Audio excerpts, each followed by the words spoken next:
മങ്കടയിൽ ശക്തമായ പോരാട്ടമായിരുന്നെന്നാണ് ഇടതുപക്ഷം അവകാശപ്പെട്ടിരുന്നത്. പക്ഷേ ഫലം വന്നപ്പോൾ മഞ്ഞനാംകുഴിയിൽ 45,609 റെക്കോർഡ് ഭൂരിപക്ഷത്തിൽ വിജയിക്കുകയായിരുന്നു. അദ്ദേഹം തന്നെ നമ്മോടൊപ്പം ചേരുന്നു. റെക്കോർഡ് ഭൂരിപക്ഷമാണല്ലോ.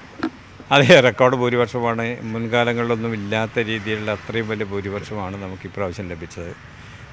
പല ഇലക്ഷനുകളൊക്കെ നടന്നിട്ടുണ്ടായിരുന്നു, പക്ഷേ ഇത്രയും വലിയ ഭൂരിപക്ഷം ആർക്കും ലഭിച്ചിട്ടില്ല.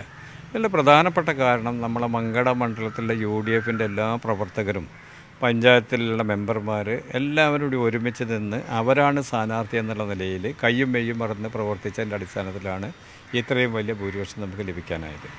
അതുമാത്രമല്ല, ഭരിച്ചുകൊണ്ടിരിക്കുന്ന സർക്കാരിൻ്റെ അവരോടുള്ള വളരെ വലിയ ദേഷ്യം എല്ലാവരും കൂടി ഒരുമിച്ചാണ് തീർക്കുകയാണ് ചെയ്തത്. ഞങ്ങൾക്ക് ഈ 45,000 46,000 വോട്ടിൽ LDFൻ്റെ വോട്ടുകൾ ലഭിച്ചിട്ടുണ്ടെന്ന് ഞങ്ങൾ ഉറച്ച് വിശ്വസിക്കുന്നുണ്ട്. കുറേയധികം ആൾക്കാർ LDFന് വോട്ട് ചെയ്തു, അല്ലെങ്കിൽ മറ്റുള്ള പാർട്ടികൾക്ക് BJPക്ക് വോട്ട് ചെയ്തവരുണ്ട്. അങ്ങനെ പിന്നെ ആ പാർട്ടിയോടുള്ള വിദ്വേഷം കാരണം, അവരുടെ ഭരണം കാരണം ഇത് ശരിയല്ല എന്ന് മനസ്സിലാക്കിക്കൊണ്ട് ഈ ഗവൺമെൻറ് മാറണം എന്ന് ആഗ്രഹിച്ചുകൊണ്ട് കുറേയധികം ആൾക്കാർ മറ്റുള്ള ആൾക്കാർക്കൊക്കെ വോട്ട് ചെയ്തതിൻ്റെ അടിസ്ഥാനത്തിൽ തന്നെ ആയിരിക്കണം ഞങ്ങൾക്കൊക്കെ ഇത്രയധികം വോട്ട് ലഭിച്ചിട്ടുണ്ട്. ഞാൻ കണ്ടപ്പോൾ പറഞ്ഞു കുന്നത്ത് മുഹമ്മദിനെ സ്ഥാനാർത്ഥിയാക്കിയതാണ് LDF ചെയ്ത വലിയ മണ്ഡലത്തിലെന്ന്. അത് തെളിഞ്ഞല്ലേ? അല്ല, മങ്കട മണ്ഡലത്തിൽ അങ്ങനെ ഏത് മണ്ഡലത്തിലാണെങ്കിലും ഒരു പാർട്ടിയിൽ നിന്ന്, പ്രത്യേകിച്ച് ലീഗിൽ നിന്ന് ഒരാൾ അടർത്തി എടുത്തുകൊണ്ട് അപ്പുറത്ത് എതിർ സ്ഥാനാർത്ഥിയായി നിർത്തുകയാണെങ്കിൽ ലീഗിലുള്ള ആൾക്കാരെല്ലാവരും ഒരുമിച്ച് സടകുടഞ്ഞെഴുന്നേക്കും. അവർ വളരെ വലിയ പ്രവർത്തനമായിരിക്കും നടത്തുക. അപ്പോൾ അതിൻ്റെ അടിസ്ഥാനത്തിലാണ് ഇതേപോലുള്ള പിന്നെ കാര്യങ്ങളൊക്കെ ഇവിടെ നടത്തിയത്. പിന്നെ മാത്രമല്ല, ഇപ്രാവശ്യത്തെ നമ്മൾ മനസ്സിലാക്കണം, ഈ കേരളം മുഴുവനും ഒരു ഇടത് വിരുദ്ധ വികാരം ആഞ്ഞടിക്കാനുള്ള ഒരു പ്രധാനപ്പെട്ട കാരണം മുഖ്യമന്ത്രിയുടെ തല വെച്ചുകൊണ്ടുള്ളൊരു വലിയ ഫ്ലെക്സ് ബോർഡ് ഉണ്ടല്ലോ കേരളത്തിൽ. കാസർഗോഡ് മുതൽ തിരുവനന്തപുരം വരെ 1500ഓളം ബോർഡുകൾ വെച്ചു. എത്രയാണ് എനിക്കറിയില്ല കൃത്യമായിട്ട്. ആ ബോർഡുകൾ കാണുന്ന ആൾക്കാരൊക്കെ അതോടുള്ള വിദ്വേഷം ഇങ്ങനെ ജലിച്ചു വരികയായിരുന്നു. പിന്നെ ചാൻസ് കാത്തു നിൽക്കുകയായിരുന്നു. ആ ചാൻസാണ് ഇലക്ഷൻ. ആ ഇലക്ഷനിൽ അവരെല്ലാവരും അത് ശരിക്കും പക തീർത്തു എന്നാണ് എനിക്ക് തോന്നുന്നത്. ധർമ്മടത്ത് വരെ അല്ലെങ്കിൽ 6 പ്രാവശ്യം എണ്ണിയപ്പോഴൊന്നും ഒരിക്കലും മുഖ്യമന്ത്രിയെ പോലുള്ള ആൾ CPMൻ്റെ കോട്ടയായിട്ടുള്ള പിന്നെ സ്ഥലങ്ങളിൽ ഒരിക്കലും അത് ഇതേപോലെ ആവില്ലല്ലോ. അത് മാത്രമല്ല, ഇപ്പോൾ സുധാകരൻ ഇപ്പോൾ നല്ല വോട്ടിനല്ലേ ജയിച്ചത്.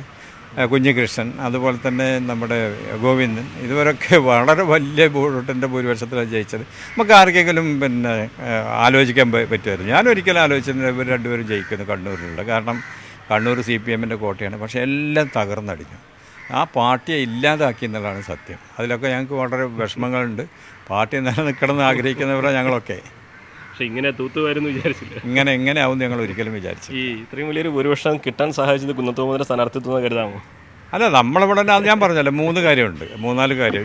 ജനങ്ങളെല്ലാവരും കൂടി ഒരുമിച്ച് ഈ ഗവൺമെൻറ്റിനുള്ള വിദ്വേഷം, അതാണ് പ്രധാനമായിട്ടും. പിന്നെ കുന്നത്ത് മുഹമ്മദ് പാർട്ടിയിൽ നിന്ന് പോയ ഒരാൾ സ്ഥാനാർത്ഥിയാകുമ്പോൾ നമ്മുടെ പാർട്ടിയിലുള്ള ആൾക്കാരുടെ ഒരു ഇരട്ടി പിന്നെയുള്ള വീര്യം, ആ പ്രവർത്തനം വളരെ ഗംഭീരമായിരുന്നു. പിന്നെ ഞാൻ ഈ കഴിഞ്ഞ 5 കൊല്ലമായിട്ട് ഈ മങ്കട മണ്ഡലത്തിൽ നടത്തിയിട്ടുള്ള വികസന പ്രവർത്തനങ്ങൾ, അതിൻ്റെ മുൻകാലങ്ങൾ നടത്തിയിട്ടുള്ള വികസന പ്രവർത്തനങ്ങൾ ഒക്കെ കൂടി ജനങ്ങൾ പിന്നെ തൂക്കി നോക്കുമല്ലോ. അപ്പോൾ അതിൻ്റെ അടിസ്ഥാനത്തിലാണ് ഇത്രയും വലിയ വിജയം ഉണ്ടായതെന്ന് ഞാൻ മനസ്സിലാക്കുന്നത്. കഴിഞ്ഞ തവണയൊക്കെ LDF സർക്കാർ ആയതുകൊണ്ട് വികസന പ്രവർത്തനങ്ങൾക്ക് ഒരുപാട് തടസ്സങ്ങളുണ്ടായിരുന്നു പറഞ്ഞല്ലോ. എന്തൊക്കെയാണ് മണ്ഡലത്തിൽ പൂർത്തീകരിക്കാൻ ഉദ്ദേശിക്കുന്ന പ്രാഥമികമായിട്ടുള്ള? ആദ്യമായിട്ട് ഞങ്ങൾ ഉദ്ദേശിക്കുന്നത് അങ്ങാടിപ്പുറത്തുള്ള ബൈപ്പാസാണ്. അതിനുവേണ്ടി 10 അവരോടമ്പലം പൈപ്പ് 10 വർഷം ഞങ്ങൾ അതിന് പിന്നാലെ നടന്നതാണ്. അപ്പോൾ അത് നടന്നിട്ടില്ല. ഇപ്രാവശ്യം അത് വളരെ സീരിയസ് ആയിട്ട് എടുത്തിട്ട് അവരുദ്ദേശിക്കുന്ന രീതിയിലോ അല്ലെങ്കിൽ മറ്റുള്ള അവിടെയുള്ള ജനങ്ങളുമായി ബന്ധപ്പെട്ട് അവർക്ക് താല്പര്യമുള്ള വെറുതെ ഒരു ബൈപ്പാസ് ഉണ്ടാക്കിയിട്ട് കാര്യമില്ല. വീണ്ടും അങ്ങാടിയിലേക്ക് തന്നെ ബൈപ്പാസ് ഒന്ന് ചെയ്യുകയാണെങ്കിൽ അവിടെ വീണ്ടും പിന്നെ ഭയങ്കരമായിട്ട് തിരക്കായിരിക്കും. അപ്പോൾ അതില്ലാത്ത രീതിയിൽ എങ്ങനെയാണ് നമുക്ക് ഉണ്ടാക്കാൻ കഴിയാവുന്ന ജനങ്ങളുമായി ആലോചിച്ച് അതിനനുസരിച്ചുള്ള ഒരു പ്രവർത്തനം ആയിരിക്കും ആദ്യത്തെ വർക്ക്. തവണ 22 MLA-മാരുണ്ട്. സ്വാഭാവികമായിട്ടും 5 മന്ത്രിസ്ഥാനത്തിനേക്കാൾ അർഹതയുണ്ട് ലീഗിനെന്ന് കരുതാം അല്ലേ? അല്ല, അതൊക്കെ നേതാക്കന്മാർ പറയണ്ട, അതിലൊന്നും ഞാൻ ഇടപെടുന്നൊരു പ്രശ്നമില്ല. എന്നാണെങ്കിലും മന്ത്രിയായിട്ട് അങ്ങേ കാണാൻ കഴിയുമോ? അല്ല, അതൊന്നും ഇപ്പോൾ ഞാൻ പറയുന്നില്ലല്ലോ. മനസ്സിലായില്ലേ? മന്ത്രിയാണെന്ന് എല്ലാവർക്കും ആഗ്രഹം ഉണ്ടാവുമല്ലോ. പക്ഷേ അതിന് ഇടപെട്ട് കണ്ട് പിന്നെ അതൊന്നും ചെയ്യാൻ നമ്മുടെ താല്പര്യമില്ല. നേതൃത്വം പറഞ്ഞാൽ ഉറപ്പായിട്ട് സന്തോഷപൂർവ്വം സ്വീകരിക്കും. ഇല്ലെങ്കിലും ഉണ്ടാകുന്നൊരു സമയത്ത് പാർട്ടി പ്രവർത്തനവുമായിട്ട് മുന്നോട്ട് പോകും. എന്നാണെങ്കിലും മണ്ഡലത്തിൽ നേടിയ വലിയ വിജയത്തിൻ്റെ ആത്മവിശ്വാസത്തിലാണ് മഞ്ഞനാംകുഴിയിൽ. ഒട്ടേറെ പദ്ധതികൾ പൂർത്തീകരിക്കാനുണ്ട്. ഒപ്പം അദ്ദേഹത്തിൻ്റെ രാഷ്ട്രീയ നിലപാടുകൂടി അദ്ദേഹം വ്യക്തമാക്കുകയായിരുന്നു. അഖിലോട്ട് പറയൊപ്പം CB അനുമോദ്, News 18. കൂടുതൽ വാർത്തകൾക്ക് News 18 Keralam YouTube channel subscribe ചെയ്യുക.